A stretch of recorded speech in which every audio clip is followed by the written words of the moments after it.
Menyebutkan juga yang kami hormati para alim ulama, para asatidz wa asatidzah, para tokoh masyarakat, para haji, para hajat, mungkin ada ketua RT, ketua RW segala macam. Mohon maaf, benar kata MC tadi, susah kalau nak nyebut yang terhormat, banyak gila yang nak dihormati. Takut juga kaki salah sebut, boleh ajak ulang lah. Payah nak nyari gelar dikit tak disebut nak marah, nama salah dikit tak disebut nak marah. Jadi mohon maaf yang sebesar-besarnya, tapi tak ada kami sebut ini bukan kami tidak menghormati, malahan justru inilah bukti hormat kami daripada salah ya. Nah, salawat beriringan salam semoga tetap tercurah menjunjung kita Nabi besar kita, Nabi agung kita, Nabi Muhammad sallallahu alaihi wasallam. Sebelumnya mengaji MC tak sampai jam berapa? Subuh. Iya sekitar kau lah yang basi yang tegak tu lah, yang tegak. Bu, nak sampai jam berapa? Yang tegak tu. Anu patokan caknya di ibu ini lah bu. Anu dia bayar main hari. Ustaz ceramah, ibu-ibu nak melok ceramah pula biasa galak di belakang sana. Jadi patokan ibu nak berapa menit? Nah, kalau sampai subuh lah bilang kamu aku nak balik. Insyaallah setengah jam lah mungkin paling lama ya. Ingatkan. Setengah jam paling lama. Berarti bisa kurang. Ini acara ruahan bapak-bapak ibu-ibu. Ruahan itu asal kata dari arwah. Artinya ruh. Jadi acara ruahan itu acara sengaja dibuat untuk mendoakan para leluhur. Wong tua kita, kakek moyang kita didoakan supaya apa? Supaya Allah ampunkan, Allah taruh di tempat yang baik, derajatnya diangkat oleh Allah Subhanahu wa taala. Karena di dalam hadis riwayat Imam Tabrani, tidaklah seorang mengadakan perkumpulan yang mana di dalam perkumpulan ada seseorang yang membacakan doa, lalu sebagian yang lain mengaminkan. Tidaklah perkumpulan tersebut usai atau selesai melainkan doa yang dipanjatkan pada saat itu telah Allah kabulkan galau-galau. Jadi kita berkumpul ini bukan sekedar berkumpul. Apa kumpul? Makan misalnya. Tuan rumah sudah nyiapkan nasi ayam atau nasi apa? Bukan. Mendoakan. Adapun nasi tadi bonus baik ya. Bonus. Jangan patokan. Nah, kita mendoakan siapa? Mendoakan leluhur kita. Insya Allah diterima oleh Allah Subhanahu wa taala. Mana buktinya? Dalil hadis Nabi Muhammad sallallahu alaihi wasallam tadi. Lalu yang kedua bapak-bapak, ibu-ibu, hadirin wa hadirat rahimakumullah, hikmah daripada ruahan selain kita yang pertama bisa mendoakan hikmah yang kedua muka pikiran kita ini. Kita ada pikiran kan? Ada akal. Di sini pas kita hadir acara ruahan, Allah buka lagi ingatan-ingatan kita. Cak kami, tadi dibacakan almarhumah tadi. Oh nenek moyang kami, ya Allah, banyaklah sudah habis. Dan yang hadir, ya Allah, mungkin ada nama di antara yang disebutkan, ada tetangga dia dulu, atau mamangnya, atau bibinya, atau kakeknya, atau abahnya, atau ibunya. Ya Allah, ternyata sudah meninggal dunia. Buka pikiran kita, berarti kita ini juga bakal nyusul, bakal mati. Gasai dan Ustaz tu mulutnya mati. Kan gasai, emang bahasanya nenek itu, benar. Orang kasus ini juga mati ya. Malah ada agak masuk dikit dosa sana bukan lagi mati, punah. Kemana orang itu katanya? Lama punah. Bangko kasar ini. Iya kan?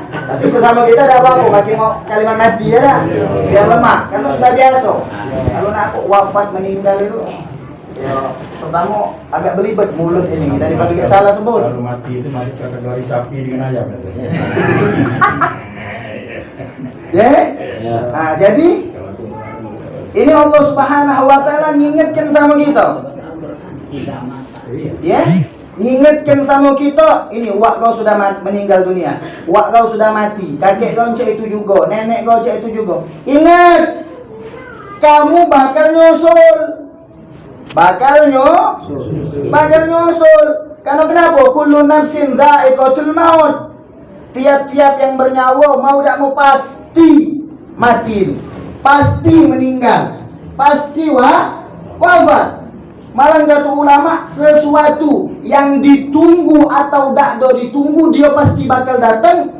Pasti bakal datang itu apa? Kematian. Kita mau acara besar-besaran, kita ngundang tetangga, ngundang kawan-kawan kita lama. Kita tunggu kadang tu kan. Tapi masih ada kadang tu yang tak datang, benar. Okay? Tapi ada suatu hal nak ditunggu atau tak ditunggu, dia pasti bakal datang kepada kita. Apa? Ajal. Kematian. Mau tak mau? Idza ja'a ajaluhum wa la yastakhiruna sa'a wa la yastaqdimun. Datang waktu ajal tadi, mati tadi datang, tak baca kita nak majukan atau nak mundurkan walaupun sesaat, tak baca. Mati dulu lah. Ini muka pikiran kita. Oh, si anu meninggal. Kapan lagi? Tidak menutup kemungkinan bapak kita ni umur panjang. Ada yang tahu bakal umur panjang? Musim anyari, wong gagah, sehat. Baru perasaan semalam main gap sama kita. Baru perasaan semalam begadang dengan kita di pos ronda. Terkabar besok pagi laju. Ada yang kayak itu? Pernah ngerasa kayak itu? Bukan masuk aku pernah ada kamu nengok orang kayak itu. Kalau kamu, aku dekori kalau kamu suka. Tapi pernah kan nengok yang kayak itu? Ada yang sebaliknya bapak. Aduh wak lah ratusan tahun umurnya. Berjalan maaf ngomong ladak lurus lagi. Ngomong sepatah banyaklah batuknya. Banyaklah penyakitnya. Kita jengok, caknya besok wak ini laju. Kita tunggu besok. Caknya laju. Malahan kita yang sehat. Maaf ngomong, malahan kadang tuh anaknya yang ngerewangi dia yang masuk rumah sakit itu, dia dulu yang laju. Banyak tak Angel? Banyak. Mati ini ajal ini tak mandang sehat, tak mandang sakit, tak mandang tua, tak mandang muda. Sikok lagi, tak mandang gila, tak mandang waras. Mati kalau mati, meninggal kalau. Nah, tinggal kita ni Allah tunjuk pikiran bekal apa yang bakal kita bawa untuk menghadap Allah pas mati kan. Kalau kita punya akal, punya pikiran, sudah Allah banyak tunjukkan kawan-kawan yang sudah meninggal, nenek kau meninggal, wak kau wafat, keponakan kau meninggal, mungkin anak kau yang meninggal. Allah buka pikiran kita. Oh, berarti aku ni bakal meninggal juga. Bekal apa yang bakal dibawa di hadapan Allah? Apa coba bekal apa? Otak-otak. Nak ngadep sama Allah, mau pempek lenjel kan? Yang malaikat lemak nabung budak ini. Apa yang bakal dibawa? Amal, baik amal soleh maupun amal yang jahat. Mau tak mau, yasba'ul mayyit thalathatun. An Anas bin Malik radhiyallahu an, dari sahabat Anas bin Malik, beliau menyampaikan hadis an Rasul sallallahu alaihi wasallam, yasba'ul mayyit thalathatun, yang mengikuti mayit jenazah pada saat masuk ke dalam kubur 3 bapak. Ada 3 perkara. Fayarji'u thnani wa yabqa wahid. 2-nya cuman nganter sampai selesai pemakaman, lalu balik lagi, yang sikoknya ikut masuk serta dan ngerewangi di alam kubur. Fayarji'u, yang 2 ikut balik itu apa? Ahluhu wa malu, harta dan keluarga. Ada yang meninggal, nganter emang anaknya, nganter emang bininya, nganter juga hartanya. Mungkin dia punya mobilnya dibawa untuk ngangkat jenazah dia, nganter, tapi melok tak masuk dalam jiwa kubur. Melok dah. Jadi ibu mudi, bapak ngomong tidak, berarti mudi ke bapak di sana tu, di sini juga ngomong aku cinta mati dek dengan kau. Kapan kamu mati? Kamu masuk dalam kubur, balik dia. Tambah kami ibu-ibu yang kaya, hati ibu, yang hobi nembun emas, hobi nembun harta. Alasan apa? Alasan untuk masa depan anak. Laki kamu masih jaga. Kamu dulu harta kamu tadilah digunakan untuk nyari yang baru. Ya, benar. Woi, benar tak Bu? Ya, atau bapak hobi nembun emas, hobi nembun harta. Ya, bini tadi sengaja nyari bini 10 tahun lebih muda dari kamu, misalnya. Ya, nyari yang lebih muda. Kamulah sakit-sakitan, mati. Bahasa kasarnya kamu ninggalkan harta modal untuk bini kamu, kawin lah. Kawin lagi. Keluar balik. Harta balik. Sikok yang bakal nemeni kita di dalam kubur apa? Wa amalu amal bapak. Sudah banyak tak kita menyiapkan amal bekal kita untuk menghadap Allah? Sudah banyak abidah. Di sini introspeksi diri kita harusnya. Ya, salah satu hikmah kita datang ruahan ini baca berpikir. Sudah banyak dah kita ni ngumpulkan bekal, ngumpulkan amal. Ya, kamu nak berpergian misalnya, nak musafir, nak kemana misalnya. Banyak dah yang nak disiapkan. Pertama kesehatan harus dijaga. Kedua pakaian. Ketiga duit. Keempat kendaraan. Ya, perlu banyak bekal cuma untuk bepergian. Tambah lagi bekal untuk menghadap Allah. Karena alam barzah, setelah dari alam barzah kita bakal naik ke alam selanjutnya, yaitu alam baqa, alam kekekalan. Ya, siapa ngomong wong mati tu mati sudah selesai katik. Malahan mati itu Bapak Ibu pintu pertama untuk menuju kehidupan yang lebih kekal lagi. Ya. Dan di alam baqa cuman ada 2 tempat, surga sama neraka. Ya. Kalau tempat dia di surga, maka dia akan senang selamanya, kekal, senang terus. Nah, tapi mana kalau masuk neraka? Bagi bakal susah terus. Tadi sudah dibaca ayatnya, ada. Mungkin bisa jadi kamu hebat berbohong di dunia ini, bisa jadi. Ya. Intinya kapan ngomong pasti wong terbudi. Kapan ngomong pasti wong terolah. Ya. Tapi apakah mulut yang pandai untuk berdusta, lisan yang hebat untuk berbohong bisa kita pakai untuk mengelabui Allah, berdusta kepada Allah, bohong dengan Allah? Apakah bisa? Ayat itu tadi sudah kita baca kalau-kalau. Al-yawma nakhtimu ala afwahihim wa tukallimuna aydihim wa tashhadu tahu baca kamu. Banyak main Yasin, dibagi Yasin, ya. Bacalah hafal. Tak dibimbing Yasin. Tapi hafalnya cuma melok awal sama akhirnya. Ya, si tengahnya diam dia. Wal dia kim melok awal sama akhirnya weh. Al-yawma nakhtimu ala. Al-yawma pada hari itu nakhtimu ala. Kami tutup mulut-mulut mereka. Nakhtimu ala afwahihim. Pada hari itu Bapak, hari kiamat ya.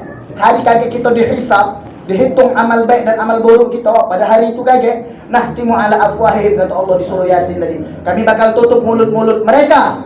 Wa tukallimuna aydihim. Kami berikan tangan-tangan mereka kuasa untuk berbicara. Wa tashhadu arjuluhum. Lalu kami berikan izin kaki-kaki mereka untuk bersaksi bima kanu yaksibun, dengan apa yang telah dibuat di atas muka buminya Allah.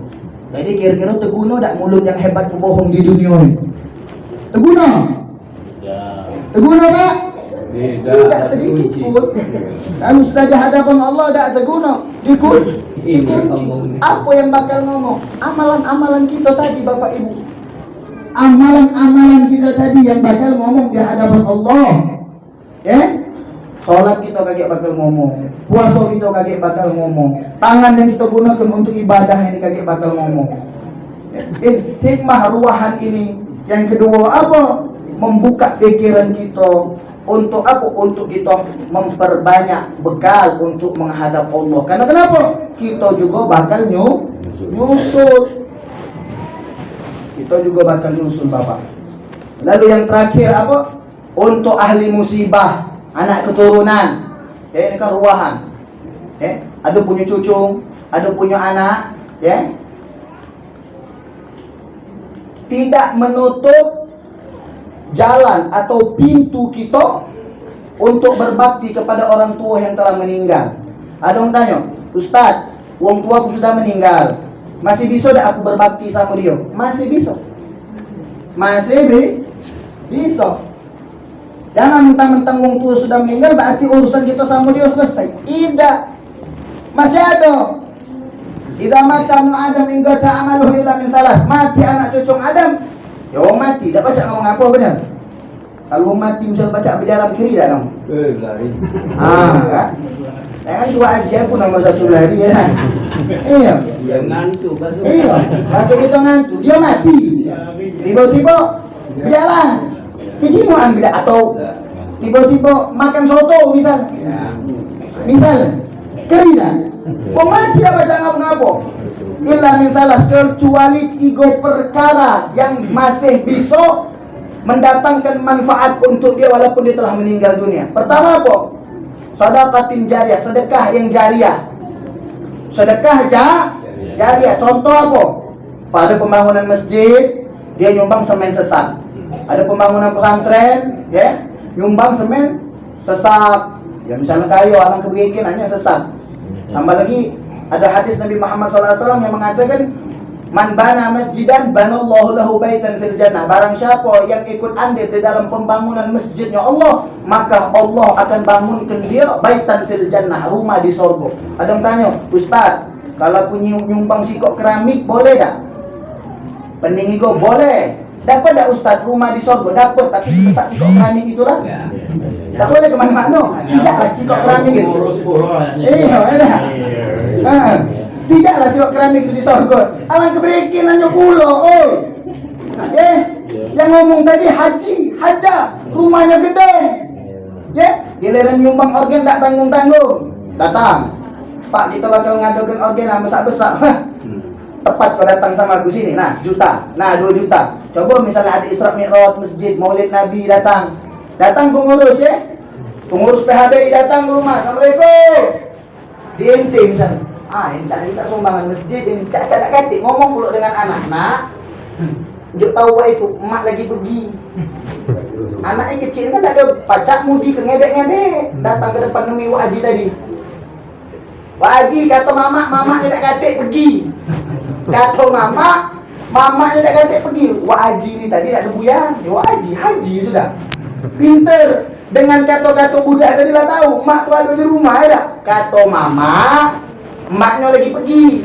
Uji Wak Haji tadi, coba tanya mak pergi ke mana. Masuk lagi budak kata Wak Haji bertanya dengan mamak kata. Masuk lagi teriak pula, mak kata Wak Haji mak pergi ke mana. Ketahuan mak tadi tak baca main hari nak mudi kan dah. Tambah lagi ngajari anak berbohong. Ajar ibu. Datang pengurus Maulid Nabi minta sumbangan. Ngenjuk. Hebat pula kadang tu kalimatnya cak hebatnya. Ngenjuk 2.000 ngomong sama pengurus masjid. Nah Pak, ini aku seikhlas inilah aku adanya. Tolong terima. Dijimak 2.000. Oleh pengurus masjid nak ditulis siapa namanya? Ada asal hamba Allah baik dan ikhlas. 2.000. Boy 2.000 hamba Allah. Giliran organ 1 juta. Tolong tulis aku ngenjuk 1 juta. Tolong tulis aku ngenjuk 2 juta. Organ. Uji malaikat ngintir dari bocok. Kalau boleh aku sepak bibit ini kan. Enak. Organ. Akhirnya apa? Itu. Yang pertama, sedekah jariyah yang bakal masuk. Impak semen, sedekah sejadah di masjid. Selagi bangunan dari duit kita tadi masih tegak tinggi, menjulang, dipakai oleh orang untuk ibadah, nyumbang sejadah misalnya di masjid masih dipakai, walaupun orang yang nyumbang sudah mati, pahalanya tetap bakal naik, tetap nyampe ke dia walaupun yang sudah meninggal. Jadi salah satu misal nak berbakti sama orang tua, kita kaya selaku anak, sisihkan duit, niatkan. Jingok, salah satu yang kami ini lagi proses bangun pesantren Al-Waziriyah di Karyajaya. Boleh lah kalau yang ada duit Datangi Ustaz Wazir, datangi anak, datangi kami. Ustaz, ini ada duit berapa? 100.000 untuk semen. Kami terima. 2.000 pun kami terima. Tapi agak cuek deh kami melayani kamu, ya tak? Ya berfikir pula 2.000 bahan nelpon. Kami terima. Untuk apa? Salah satu jalan berbakti untuk wong tua. Kita kaya misalnya. Wong tua tadi ikut andil menyebabkan kita ini bisa jadi kaya. Di sekolah tanya benar-benar tinggi sekolah kita, sampai kuliah, sampai muda dapat gawean, gara-gara duit wong tua. Pas wong tua sudah mati, sudah meninggal, mari kita berikinan, mari kita pelit. Sedangkan wong tua tadi di dalam kubur sedang nunggu, manalah kiriman dari anak aku, manalah kiriman dari anak aku, manalah kiriman dari anak aku.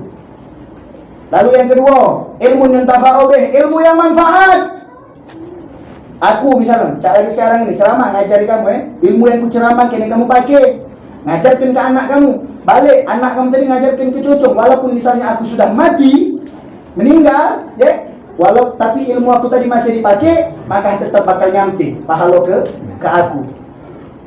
Ustaz, kasih duit, aku nak sedekah jariah. Ustaz, aku bodoh, sekolah BSD tak lulus, mak mana nak ngajar, tapi aku punya anak Ustaz. Nah, jadikan anak jalan ketiga untuk menyenangkan kita dalam kubur. Waladun salih yada'ulah, yang tetap bakal bisa masuk nyampe ke dalam kubur walaupun wong yang di dalam kubur sudah lama mati. Yaitu yang ketiga, anak yang soleh yang mendoakan wong tua.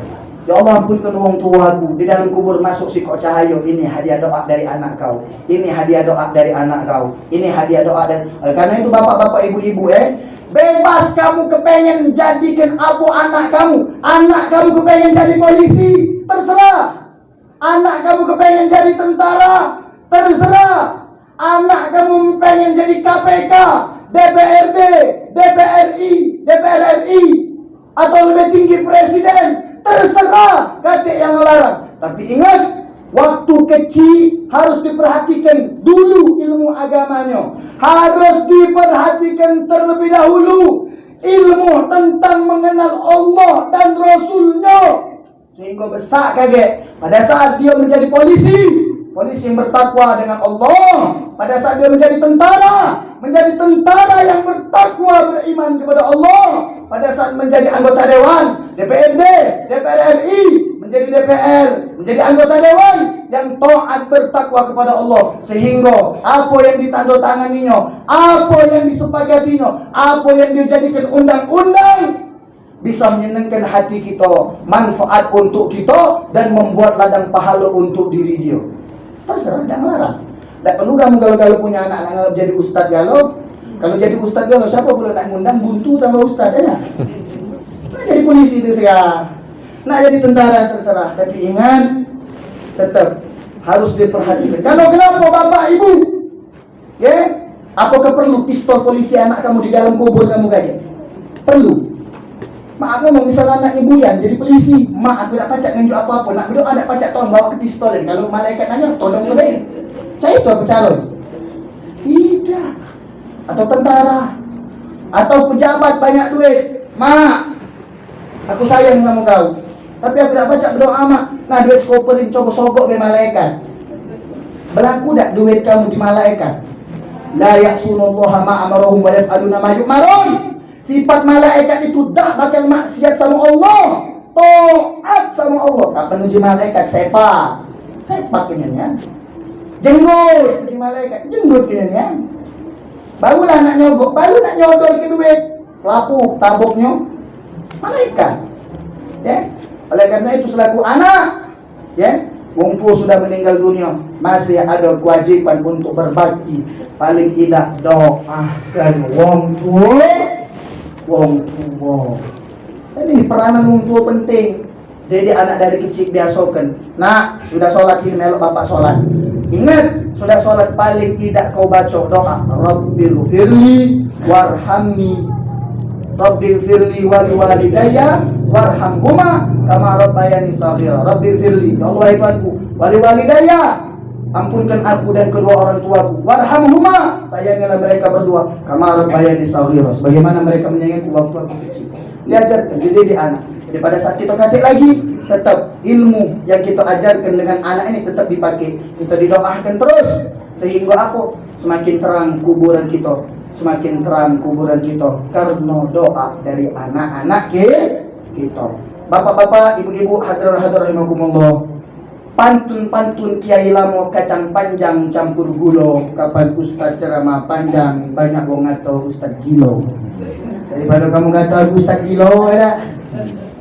Main hari payah bapak-bapak, ibu-ibu ceramah dengan di bawah wong juga. Dengan yang ceramah aku baca uji. Tapi ambil ni ngomong enggak? Kepanjangan juga. Ay gilo ustaz itu. Tak usah lagi ngundang ustaz dengan ustaz gilo. Tak saya undang lagi. Lama dia ceramah. Daripada ada sedang jadi tak ada terlalu panjang, tak ada juga terlalu pendek. Jadi kamu bingung nak ngato apa? Ada? Benar? Dan sekali lagi bapak-bapak, ibu-ibu, ngato ustaz dosa besar. Ada salah ni kamu tahu-tahu Itu saja dari saya. Seluruh kata-kata yang benar datang dari Allah, seluruh kata-kata yang salah datang dari diri saya pribadi. Kepada Allah kita semua mohon ampun, kepada kalian semua saya mohon maaf. Wabillahi taufiq wal hidayah. Wassalamualaikum warahmatullahi wabarakatuh. Waalaikumsalam warahmatullahi wabarakatuh.